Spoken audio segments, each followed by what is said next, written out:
ദൈവനാമത്തിന് മഹത്വമുണ്ടാകട്ടെ. യെശയ്യാ പ്രവാചകൻ്റെ പുസ്തകം 51 അധ്യായം 1, 2, 3 വാക്യങ്ങളാണ് നമ്മൾ ഇന്ന് നോക്കാൻ പോകുന്നത്. ദൈവത്തിൻ്റെ വാഗ്ദത്തങ്ങളെ നാം വിശ്വസിച്ച് സ്വീകരിക്കാറുണ്ടോ? ദൈവം തൻ്റെ ജനത്തിന് കൽപ്പനകളെ കൊടുത്തു. എന്നാൽ മിക്കവർക്കും കൽപ്പനകൾ അനുസരിക്കാൻ താല്പര്യമില്ല. അവരുടെ ചിന്ത പഴയ നിയമത്തിലാണ് എന്നാൽ മശിയ ഒരുപാട് കൽപ്പനകൾ പുതിയ നിയമത്തിൽ നമ്മോട് പറഞ്ഞിട്ടുണ്ട്.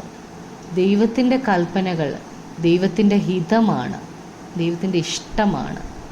കൽപ്പനകൾ അനുസരിക്കാൻ താല്പര്യമില്ലാത്തവർ ദൈവത്തിൽ നിന്ന് ഒന്നും പ്രാപിക്കത്തില്ല, ദൈവത്തിൽ നിന്ന് ഒന്നും ലഭിക്കുമെന്നവർ ചിന്തിക്കരുത്. 1-ാമത്തെ വാക്യത്തിൽ, നീതിയെ പിന്തുടരുന്നവരും യഹോവയെ അന്വേഷിക്കുന്നവരും ആയുള്ളവരെ, എൻ്റെ വാക്ക് കേൾപ്പീൻ. നിങ്ങളെ വെട്ടിയെടുത്ത പാറയിലേക്കും നിങ്ങളെ കുഴിച്ചെടുത്ത ഖനിഗർഭത്തിലേക്കും തിരിഞ്ഞു നോക്കുവീൻ. ഇവിടെ ദൈവം നീതിയെ പിന്തുടരുന്നവരോടും യഹോവയെ അന്വേഷിക്കുന്നവരോടും പറയുന്നത് ദൈവത്തിൻ്റെ വാക്ക് കേൾപ്പീൻ എന്നാണ്. ഇത് ദൈവത്തിൻ്റെ കൽപ്പനയാണ്. നാം എന്തിനെയാണ് പിന്തുടരുന്നത്? നീതിയെ ആണെങ്കിൽ നാം ദൈവത്തിൻ്റെ ഹിതമാണ് ചെയ്യുന്നത്. അടുത്തത്, യഹോവയെ അന്വേഷിക്കുന്നവരെ കുറിച്ചാണ് ഇവിടെ പറഞ്ഞിരിക്കുന്നത്. യഹോവയെ ഞാൻ അന്വേഷിക്കുന്നുണ്ടെങ്കിൽ ഞാൻ നീതിയെ പിന്തുടരുന്ന ആളാണ്. ഈ വാക്യത്തിൻ്റെ ബാക്കി രണ്ടാമതായിട്ട് പറയുന്ന ഒരു കൽപ്പനയാണ്. നമ്മെ എവിടെ നിന്നാണ് വിളിച്ചു വേർതിരിച്ചതെന്ന് നാം തിരിഞ്ഞു നോക്കണം. ഏത് അവസ്ഥയിൽ നിന്നാണ് നമ്മെ രക്ഷിച്ചതെന്ന് നാം തിരിഞ്ഞു നോക്കണം. അപ്പോൾ നമ്മുടെ ഹൃദയം നന്ദി കൊണ്ട് നിറയും. നമ്മുടെ ചരിത്രം നാം ഓർക്കണം. 2-ാമത്തെ വാക്യത്തിൽ, നിങ്ങളുടെ പിതാവായ അബ്രഹാമിങ്കിലേക്കും നിങ്ങളെ പ്രസവിച്ച സാറായിങ്കിലേക്കും തിരിഞ്ഞു നോക്കുവീൻ. ഞാൻ അവനെ ഏകനായിട്ട്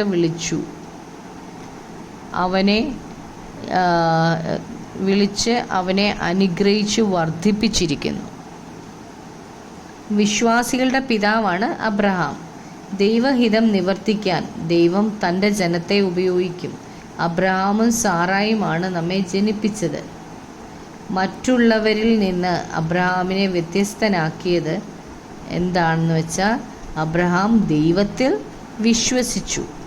ആ വിശ്വാസമാണ് തന്നെ ദൈവവുമായിട്ടുള്ള ഉടമ്പടി ബന്ധത്തിലേക്ക് കൊണ്ടുവന്നത്. തന്നെ ദൈവം വിളിച്ചപ്പോൾ താൻ ആ വിളി കേട്ട് അനുസരിച്ചപ്പോൾ ദൈവിക അനുഗ്രഹങ്ങളിലേക്കാണ് താൻ പിന്നെ നീങ്ങിയത്. അബ്രഹാമിനെ ദൈവം തനിയെയാണ് വിളിച്ചത്. വിളിക്കുക മാത്രമല്ല, തന്നെ ഒരു വലിയ രാജ്യമാക്കി മാറ്റുകയും ചെയ്തു, വർദ്ധിപ്പിച്ചു ദൈവം. വിശ്വാസമുള്ള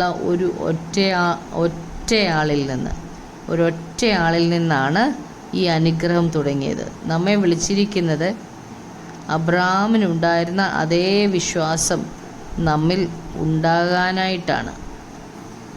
3-ാമത്തെ വാക്യത്തിൽ, യഹോവ സിയോനെ ആശ്വസിപ്പിക്കുന്നു. അവൻ അതിൻ്റെ സകല ശൂന്യ സ്ഥലങ്ങളെയും ആശ്വസിപ്പിച്ച് അതിൻ്റെ മരുഭൂമിയെ ഏദനെ പോലെയും അതിൻ്റെ നിർജ്ജന പ്രദേശത്തെ യഹോവയുടെ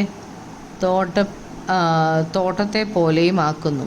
ആനന്ദവും സന്തോഷവും സ്തോത്രവും സംഗീത ഘോഷവും അതിൽ ഉണ്ടാകും. യെശയ്യാ ഇത് പ്രവചിക്കുമ്പോൾ ഇസ്രായേൽ വളരെ പ്രതികൂലത്തിലായിരുന്നു. എന്നാൽ ദൈവം ഒരു മാറ്റം വരുത്താൻ പോവുകയാണ്. ദൈവം തൻ്റെ ജനത്തെ ആശ്വസിപ്പിക്കാൻ പോവുകയാണ്.